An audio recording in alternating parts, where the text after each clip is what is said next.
欢迎来到新闻频道，明星们很高兴您订阅了该频道。肖战谍报上不封顶，出品方辟谣招群演收费传闻。你说现在这世道，想追个星凑个剧组热闹都能遇上骗子。我有个朋友的表弟，特别迷肖战，听说谍报上不封顶在招群演，屁颠就去打听了，结果对方开口就要什么中介费。还说交钱就能安排到肖战旁边站岗，这孩子差点就把生活费转过去了。幸好他姐我朋友机灵，拦着说你先等等，这年头哪有正经剧组招人还要钱的？结果一查，嘿，正午阳光还真就在9月4号晚上发了声明，直接说这些都是诈骗，任何收钱的都是骗子。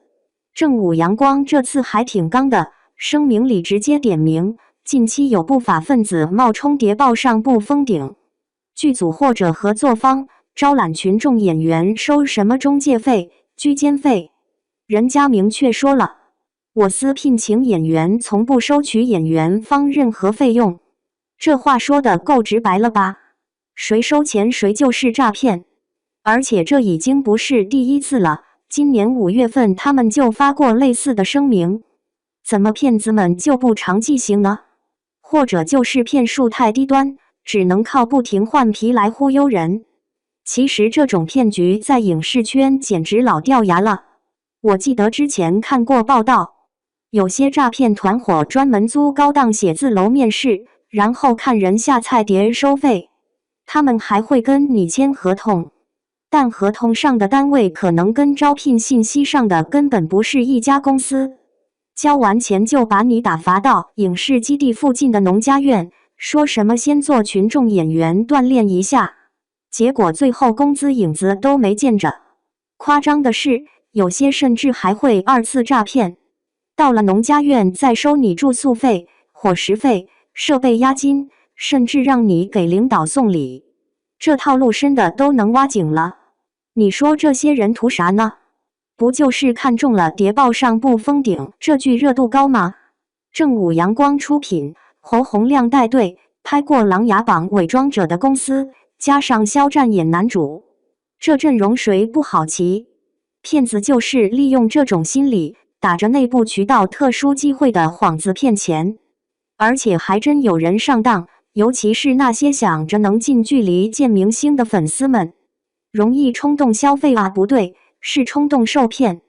我还听说有的诈骗团伙里，有些人自己当初就是被骗的，结果后来反而加入骗子行列去骗别人。这什么魔幻循环？比如有个案例里，一个嫌疑人说自己之前应聘时就被骗过，然后就用同样的手段开始骗人。这行业水也太深了吧，不仅骗钱，还把人给转化了。而且骗子们还挺会挑人，专门找那些对影视行业充满幻想但没什么经验的年轻人，比如在校大学生或者刚毕业的，面试的时候也不问专业问题，反而盯着你的穿戴判断经济状况，方便开价。有人甚至被忽悠去网贷交钱，这也太离谱了。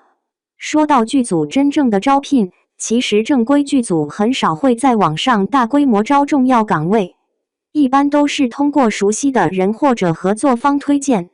群众演员可能会在当地临时找，但也不可能收费啊，都是日结工资或者按场次结算的。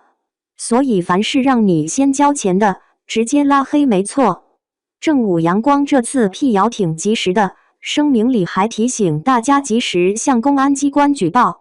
不过我觉得光靠公司辟谣可能还不够，毕竟骗子们打一枪换一个地方，今天冒充这个剧组，明天又换下一个热门项目。关键还是咱们自己的提高警惕，那种低门槛高薪水的招聘信息，多看2眼都觉得悬。对了，你还记得以前那种招导演助理、摄影助理，无需经验，月入过万的广告吗？现在想想简直笑死人。有受害者说自己应聘导演助理，结果被送到影视基地演了好几个月的鬼子兵，连导演都没见着。还有惨的，钱被骗了，活没少干，最后只能自己借钱回家。所以啊，下次再看到交钱就能进组这种好事，先冷静一下，想想正午阳光说的，任何收费都是诈骗。不过话说回来，为什么这种明显低级的骗术能反复奏效？是骗子太聪明，还是咱们太容易做梦了？